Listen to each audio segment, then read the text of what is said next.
Hey, what's up guys? This is 3D Bonfire back with an amazing tutorial. My name is Marcus and I would like to show you how to do these dynamic water droplets. So you can see there is a lot of stuff going on. So we have a squash and stretch behavior of this main liquid droplets. Also we have a rain setup in the background, and also we have some beautiful retiming of the scene. So we go from 100% to some slow motion action here. So this is a beautiful technique and I would like to show you how to do it. Let's get started. Alright guys, so before we really get started in Cinema 4D, I have to admit I was just using the content repository from Insidium to learn and study pre-made scene files, so this is a great place if you are a little bit more advanced and you know how to dissect a complex X-particle setup step by step. For beginners, this is maybe not the easiest place to learn the foundations of X particles, so they could feel a little bit overstrained if there are like 10 or 20 X particle objects and yeah, you just don't get your head around where to start. So this is why I just wanted to help you with the dynamic water drops. Of course you can just download the scene file here. It is set up for the Cycles renderer, but we want to work with Octane. So I was studying the scene file and tried to dissect it step by step and give you an easy walkthrough. So yeah, I think this could be beneficial for beginners, but advanced users they just can go with the scene file here and I think they will also understand it. But for beginners, this is the right tutorial. So let's get started in Cinema 4D. Alright guys, so we are in a brand new scene in Cinema 4D. And what am I doing here? So why don't I just grab plane? This seems to be a really good start because we need a collider for our rain. I work with 6 meters, which is more space than we really need. I think the scene is interesting if it is angled a little bit, the floor, so water can go down here. It is not just coming down in a 90 degrees angle. And before I go too deep into the scene, I have to apologize because in the last YouTube video I was asking you for what do you want to see next. Sorry, I couldn't do that right now because I was just learning new stuff and I felt excited about this technique and I thought this is also a good share with you guys, so bear with me. This time we learn something else, but maybe next time we'll learn something of the old stuff. So let's continue here. I think the bounce with 40 is too high, so we don't want to have the water go too much up and down, bounce like it's crazy. So I would say 20 is more than enough here. We want to work with more friction because water shouldn't pour down too fast, so a friction of 50, maybe with a variation of 20 and some scattering. This is just some randomness to be not too mathematical correct here, so this is just mixing it up a little bit. So this is a good start. We already have a collider for our rain. Next I would say, what are we going to do next? Alright, I think we should do some scene preparation. So of course we need a camera. I would say we put it in a null object, so we have a null in the center, put a camera into it, and when you watch through it you can easily do something like this, right? So wherever your camera is, go to your null and go to your null and you can rotate around the center. So this is super helpful. So we have a little simple camera rig here. Of course we need some light. Most of the time I work with HDR eyes, but I think this time we could just use some discs and use them as our light source. So I will create a disk here and maybe this could even be much higher, much bigger. We'll just go down out of the line shading, so you can see this can be really huge. I already have a luminant material here, so you can see it's just in the luminance, but maybe we convert to an octane material later. So this is one of our light sources or reflectors, I would say. Angle it a little bit to our scene. Maybe we use another one and go to your, I just switch the world axis mode, so I can just move it in this axis, go back here, rotate it, and I think this is already what we want. So maybe just to have some variance in it, I make this one smaller, and why don't we just put a hole in it? Could be also cool in the reflections. Alright, so we have our lights, our cameras, and I would think the last thing we should do is Control D. So let's see, is it the right? Yeah, Control D is for project settings. Go to X particles, and I already switched it to 4 substeps. Should be default is 1. Put it to 4, so we have more accurate collisions and you don't lose so much particles which will fall through the floor, and you would have to build a kill object here to kill them, lose a lot of particles. So just put it to 4 and you don't have problems with this one. Alright guys, so we prepared everything for success here. We have some lights, we have a camera, and we have a scene to work with. Some setup, some stage, I would call this. So next, I don't know what to do next. Maybe we could start with an emitter.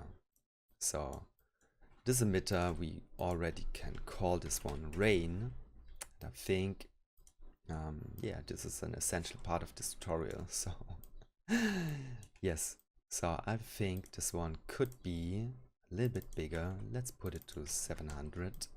And if you didn't recognize, I increased the scale of our plane here to 10 by 10 meters. So the scene is big enough. Alright, so we have some acid rain here. I'm not totally convinced about it, so why don't we improve it? I think first of all we shouldn't work with a speed parameter here. This is just artificial. I think what we should do is work with modifiers. So give it some physical background in your scene. I would say we need some gravity. Already we have some beautiful acceleration here, but I think this is a little bit too intense, so put it to 700. And I think also we should put some, let me think about it, some wind. Some wind would be perfect. So we don't want this one to happen here, so make it a little bit stronger. That's already good. Why don't we just move the plane a little bit so it collides more or less in the center? So I'm satisfied with the wind and the gravity, but of course you can't work in X particles without turbulence. So let's see what is happening here. Just increase this like crazy so you get a better feedback here. What would be the right scaling? I would say put it a little bit higher and put this one lower. This seems to be a good turbulence for me, just something subtle. And just to get a better visual feedback, I would say we should put our display to lines. So this is like a water droplet in motion. Put it to lines. Feels already more aggressive and believable. And I would say I just want to color them by a gradient parameter. Blue to white feels totally fitting for rain, but I think I want to increase this to invert them. So let me think about it. What do I want to achieve here? I think I want to put this to the radius. So let me tell you about my thought process. So I think not all water droplets should move in the same speed. So how can I control this one? I think water droplets have different sizes, and I think depending on the size, parameters like gravity and wind will have a different effect on it. So smaller water droplets will move slower. Faster will be the larger ones. So I think first we should work with different radii. So water droplets are really small, so I start with a radius of 0.17 and give them a variation of 0.13. So in when you do the math right, the biggest particle will be 0.3 and the smallest one will be 0.04. So this is our range in the radius. And I just want to give me a visual representation of this, so I think I put this one to the radius and I say the smallest one is 0.04 as we did the math correctly, and the biggest one will be 0.3. So now let me think about it. So this is not the correct representation I wanted to achieve, because first, yeah, we need something like, I would say we need something like a speed modifier. And we don't want to give them some initial speed, we just want to control their maximum speed value. And we want to control this one depending on the radii we just gave these emitter particles. So this is a good reason to use something like mapping. We just add a mapping here, and I would say the particle speed maximum, so this is this value we want to control, will be transferred on the particles depending on their radii. And as we did the math correctly, I would say this would be our numbers. Smallest particle, biggest particle. And now, if we play back, this should be a better representation of what we want to achieve. So you can see the smallest particle with the smallest radii, they will have less speed. And the biggest ones, they will have the maximum speed, like this value. So this already feels like a quite beautiful rain, like some sparse rain. So I would say we want to have way more particles. How about 10,000? This is totally working for me. So I think for the rain so far, I'm quite convinced about it. So this is working quite beautiful. Now I would say we need to think about the splashes. So maybe for speed's sake, because my system is not so powerful right now, I just put it to 3000. This is more than enough, so we can work next on the splashes. Alright, see you in the next setup. Alright, I think it is time for some spawning here. So you can see this is not exactly what you want, so it's just a particle colliding and going over the floor, but we want the particle to split up into smaller particles and kill the original particle at collision. So how can we do it? You can see already I already selected it. So you go to your collider tag and you can trigger some actions. So for example, you can enable spawn at collision and just create a spawn emitter here. Let's just call it splash. And I think this is almost done. We just switch this one to collision point is perfect. Face normal, this is also great. So it's just the normal direction here. And I already switched the spread to 100, because when you have it on 0, this is a little bit boring, right? So put it to 100 and you get more diversity in the angles. So let's see this one. This is way better. And to get a better visual representation, I would say we go to the splash emitter, go to the display, and also change this one to lines. Maybe give it a white color, so this is more pleasing for the eye. Yes, I like this one. The particle parameters, I would say they shouldn't live forever. So let's give it something like 12 and 5 for their lifespan. The speed, I also want to vary it a little bit, and the particles shouldn't be that big. So maybe something like, maybe just change it to 1.5. So they are smaller than the initial particles, because the initial particles split up into smaller ones. Let's check it once again. And I just think this is it. So this is beautiful for the splashes. let's go on to the retiming, I would say. So next, we don't want to have the particles all the time at 100%. So I will show you how to do some retiming for your particles here. Alright, there's one last thing we should do before we retime the simulation. And I think it would be to set an initial state. So we don't always want to wait 60 frames until the rain hits the floor. The easiest thing would be to set an initial state. So go to your emitter objects and just set it.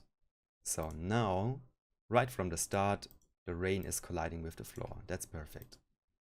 Alright, so the retiming would take some consideration, but I'm pretty sure what I want to happen here. So I know I will have some bigger particles, like maybe a little bit too big, some big main water droplets, and they will collide, squash and stretch in a soft body behavior and go up. And I want the retiming to the time to slow down here and then go up again, or maybe just keep the reduced time from here on. So I will say this will happen at frame 15, and there I will slow down the time. So how can I do it? I just go to my emitter, to the emission, sorry, to the object, to the emitter, and you can see here is a retiming parameter.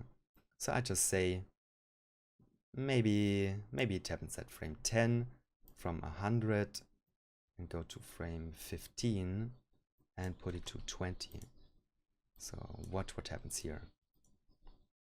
You can see this rain is slowing down, but the splashes, they will just continue with 100%. So that's not really believable. So we should also go to the splashes emitter, set one frame here to 100 and go to 20. Now we should have a beautiful slowing down of the time. Yeah, that's beautiful.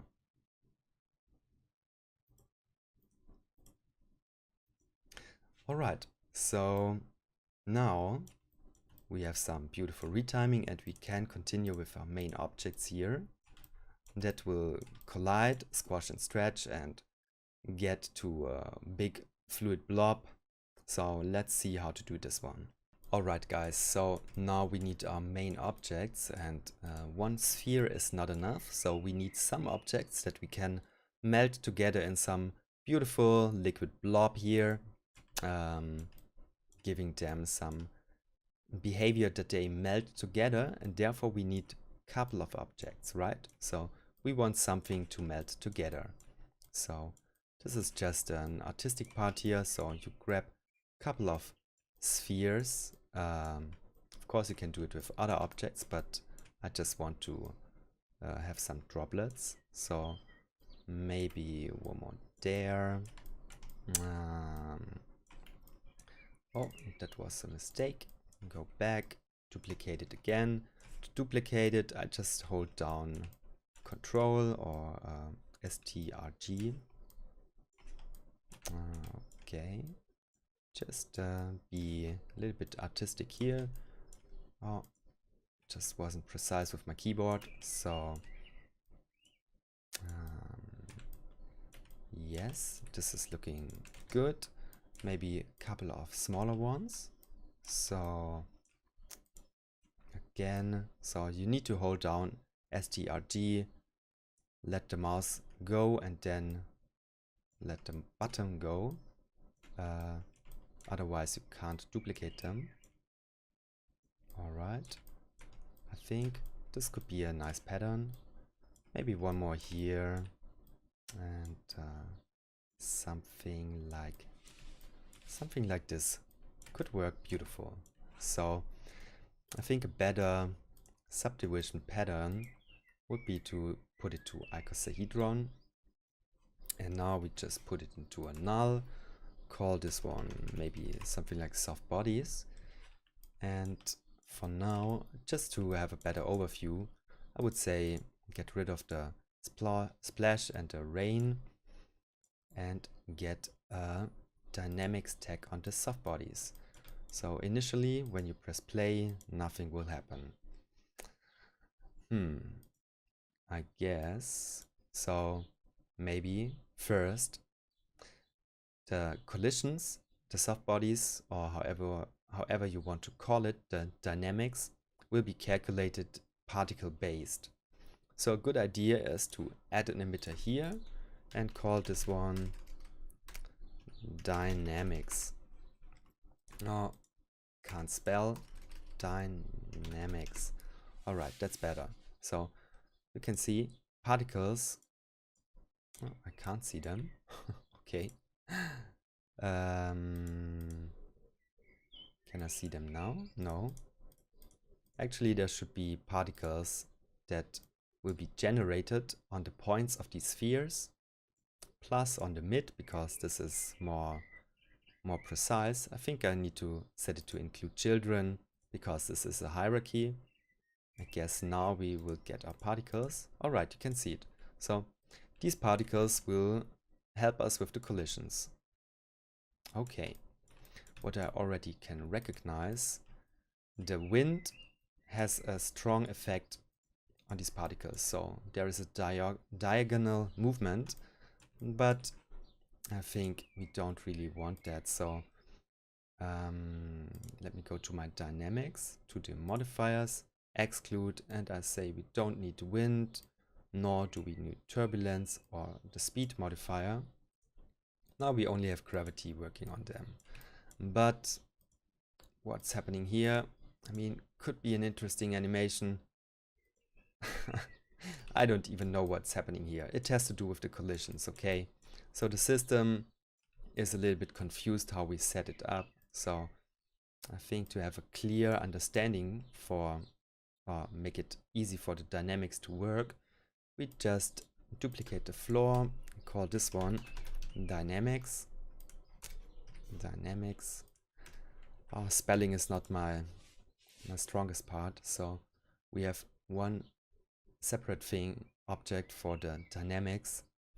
This just makes it easier for the system to read. So I would say on this one, we just include the dynamic particles, and on the other ones, we just include the spawn and the rain.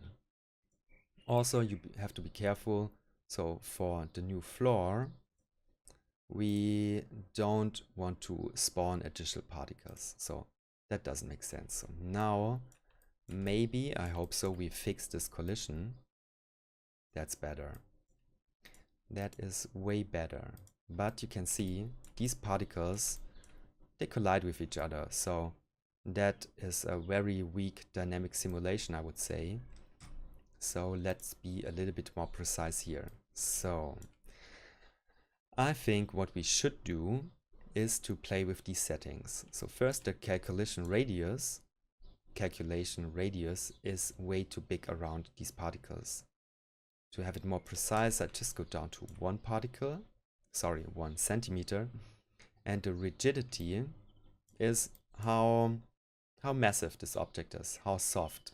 So when I put it down to, for example, 1.5, which is a good value for us to have this soft body dynamic behavior, yeah, this is way better and not so rigid anymore. Also, to have them collide with each other, we should activate push. And we don't want to have 50% accurate collisions, but we want to have 100% accuracy here. Now they bounce off from each other, but we introduce some other, I would say, some inaccuracy here. So how can we get rid of this one? I mean, it's interesting, but it doesn't help us. So I think, therefore, we should play with the constraints. So these are, I guess, how I understand it, some initial constraints that keep the distance between particles and overall calculate the dynamics. So when we go down with the structural constraints to something, for example, like 70, maybe we can fix this issue. We introduce some other issues. maybe for now just make this invisible. So this is looking really bad. So it seems like they don't have enough pressure to hold up to their initial shape. So therefore I would say I go back here and put in some pressure. Let's see. All right. I think this looks better than it is. Worse. Better, that's not the right word. So this looks worse than it really is, because I think this is a super nice simulation here. Wow, I think I'm quite pleased with this one. So of course you get some squashing and stretching, but this is only for a couple of frames. Then it blows up again. So I think this is a super beautiful pattern. We can work with this one, definitely. Let's put it to 11, just to be a little bit nitty-picky about it. All right, so doesn't make much of a difference, right? But these values are great. Okay. Next, I think we should go over to the OpenVDB and mesh this together into one big blob. Alright, so I would go to the generators and OpenVDB mesher. Inside of it, we should just drag as a source our soft bodies. Bam, this looks ugly, but so we have a new object here. Now you could make these ones invisible and you have a beautiful object. So now they melt together, and let me see this once again. Okay, it looks a little bit not so smooth here, but we can smooth this later. So go back here. Let's see. How does voxel size of 2 look? I even think we don't have to go that low. So 4 will give us a smoother feedback. And of course you can try to push these values as far as you want, but I'm already pleased with this one. So I just try some filter. Go with the standard medium. Gaussian is a little bit more extreme. So this is a stronger effect. Of course you can play with the iterations, make it even stronger, but I think for me this medium is working. Median works quite well. Okay, so I have to say I'm already pleased with this one. Now we have another issue. So I think this animation is a little bit boring. So they just fall, accelerate and collide with the floor. But we want some more brutal, more strong squash and stretch effect there. Therefore, I would say I just go to my dynamics tag and play with the initial velocity. And I think we want some force down the y-axis. So why don't we just play with this value, give it some strength here. And now they will have some force, better effect there. And plus, this is almost working with our retiming. So we retimed it from, oh, maybe I just shifted this one. I don't know what we initially set it up here. I think it was from 10 to 15, right? So I'm sorry, this one got a little bit shifted. So of course you can always change your retiming, but we worked with something like this when I remember it correctly. So, and you can see our spheres will collide here around, let me just check it once again. Yeah, so this seems to be a decent time to go back to a slower speed, but maybe I just stretch this a little bit and shift it a little bit so I feel more comfortable with. Now they collide. Okay, now they collide. Now the retiming is happening. So I'm sure I make sure just I select both of these ones where we did the retiming and just set it to another time here, another frame there. So this seems to be a good value. Yes, that's awesome. So I think we should also go to the retiming of to the first frame of these ones. So you can see we have this at 100, and I guess we should also retime our dynamics here. So put it to 100, go to frame 20. There we set it to a retiming of 20. So go to the dynamics and also set this one to 20. Now I think everything should be in sync with the retiming, and when I activated these ones again and I think it is time to cache the scene, set a folder for it and cache it, and we will see us in a minute. Alright, the scene is cached, so let's have a look on it. Look at it, I mean. Alright, so yeah, this is what we wanted. Okay, so we have some slowdown here, some nice, I always say bullet time because I like Matrix the movie. So full speed, slow down, we can enjoy this one, and it's amazing. So I just cut my timeline. I worked with 150, but you don't really need so much frames, so I think this is beautiful. So of course you can push this way further, so I didn't have it in such a big resolution, but obviously, to be honest, this is going so fast. You don't really need to worry about edges like this one or something like this. Yeah, you just don't recognize it. So when I play it back, yeah, I mean, no, for me this is not a problem. And maybe just a quick fix here. Let me see what is happening when I put OpenVDB into, oh, you can see I didn't even activate the filters. I think I activated and then I deactivated it again. So I don't need a subdivision surface. I think I just need some filtering here. So let me just recache this once more.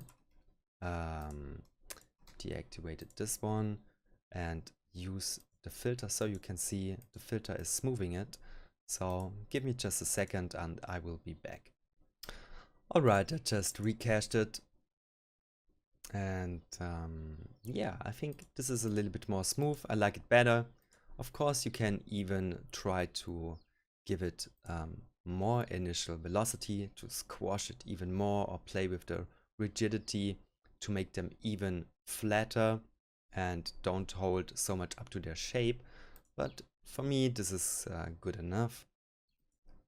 And why don't we continue with the shading fast, so you have a nice render for your Instagram.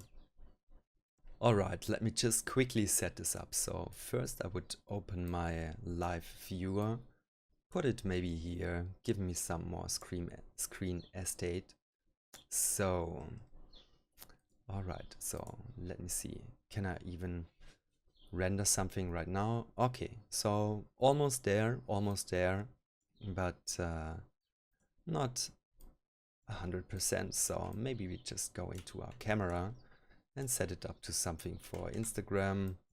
Maybe put it to 1080 by 1080. I just like to lock my view. Let's see, how big is it? Put it to 1.65. Alright, so we have the borders here. Instantly go to physical, to path tracing, and put this one to a decent number. Something like that. All right, so we should also put our environment to black. Let me calculate it again. All right, so we can't see anything. Maybe now it is time to grab something like diffuse, get rid of this one, and do some illuminated materials. So I just put it to surface brightness, go to our disks, voila. So these ones, I just go out of the camera, they will illuminate our scene like crazy, right? Okay, they are super huge. Maybe it is also time to put Octane tag on the camera. And I think we can also go to the Octane tags here and make the invisible for the camera, set it to invisible. So this is already better. I think I also want a diffuse material on the floor. Quickly switch this one to something glossy, and I think it could be way darker. So let me try this one. Put it to the floor. Oh, the floor dynamics. We only need to see one floor, so, and one material here. So this is already better. I think we can also put in some roughness. That's nice. I think the... Am I satisfied with this one? Maybe what happens when I just reduce this a little bit? So this is better for me. Alright, and I look already for a nice camera angle. So something like this maybe. Have it more in the center. Maybe angle it even more. So something like this could work. Just want to see my borders. Alright. So this is okay.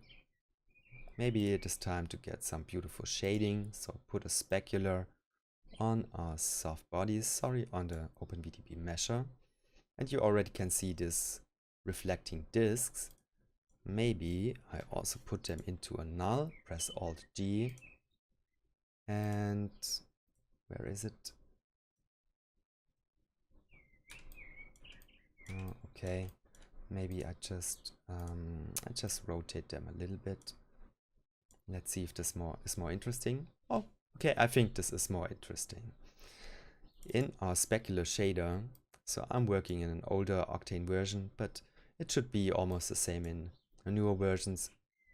You can go to the dispersion and just play with it. I think some arbitrary value works for me. I go up with the roughness a little bit too much. Maybe even less. Alright, I mean, maybe I just rotate this null object with my disks in it a little bit more. So let me just see what I get. Yeah, so this is asking for you to play with it to get the reflections you prefer. I think already this is quite beautiful. I already go into my Octane settings, and no, I think this is good enough. Maybe we could go into the, already set it up to Octane, go into the Octane renderer, render passes, activate the denoise, and in the camera, go to imager, enable camera imager, AI denoiser, and enable the denoise pass. I just wanted to see a clear image. So this is without denoising, this is with it. Of course it is blurring it a little bit, but in the rendering you could go up with your samples, or maybe whatever you need to get a clear image. Alright, so this is looking okay. Just put it there. Alright, so I think we also should show the rain, okay? Because this feels totally empty. So let's go to the rain and put on it Octane object tag. Go to particle rendering and set it to geometry. Okay. Maybe we can do the same for the splashes. Alright, so we have some particles here. I think we create another specular, put it, oh, I'm sorry. Let's just create a sphere. So this is a placeholder, or, I mean, this will be our rain particles. I just hide it here, put it to a size of maybe 2, and tell these ones in the particle render geometry, use this sphere as rendered geometry. So put it in there and put a specular on this one. Let's call this one raindrop. Almost there. So what we really lagging here is some, I would say, some depth of field. So get rid of the autofocus, grab your focus picker and click on your main object. This will give you the right focal depth. And now play with the aperture. So 10, yeah, this is already giving you a beautiful image. And now we have some blurred raindrops around us. I have to admit, maybe I made a mistake here with the emitter. Alright. So, no, sorry, the rain. Go to the emission. Alright, I just cast 10, like 3000, which is really not enough. Put this one to 15,000 and you would have a way better scene, more beautiful raindrops there. So maybe I just deactivate the cache on this one and recache it with 15,000. So give me a second. I just continue. And now this will be recached. Oh, this is super fast. Okay, just give it a second. Maybe now we will have more raindrops. I'm not sure. I think it should be more. Maybe something went wrong, but we don't care so much about this one. So let me just see. I should have way more raindrops. Okay. Still, it feels a little bit empty. I mean, it's okay. So maybe we just make this raindrop a little bit bigger. Put it to 5. Just angle the camera a little bit here. This is already okay for me. So look at this beautiful oil film dispersion. Some beautiful raindrops. I guess the floor is a little bit too dull. Get back with the reflections. Yes, more beautiful here. Alright, so look how beautiful is this looking. So when they connect, this is a really nice effect in the rendering. And I think we are almost there. So now you maybe tweak your render settings a little bit. So for me, this is only 5 seconds and I can see the image is quite noisy. So I guess I could go up with the samples or just use the denoise pass here. Oh, that was stupid. I was in the focus picker. So focus pick my main object again, get out of it. And now you can select your main pass and your denoise pass. Yeah, I mean, everything left to do would be to render your image out and make a movie of it. So I think this tutorial is at the end, and yeah, it's a strong technique, right? Hope you liked this one. See you next time. One last thing, if you want to support me, you can go to patreon.com/3dbonfire, and there for only $5 a month you can support my YouTube training. Plus you will get some of my scene files, you will get the good feeling of supporting me, and there will be bonus lessons on Patreon. So maybe this is something for you, or you just want to say thanks Marcus, then you could become a Patreon. Also on Instagram, my name is Markus Gonza 3D, and you can follow me there to see some of these ideas always translate into tutorials. For example, this time it was this one. Maybe I will also teach this one. I'm not sure about it. So yeah, consider to follow me also on Instagram. Alright guys, this is it. So see you next time. Goodbye.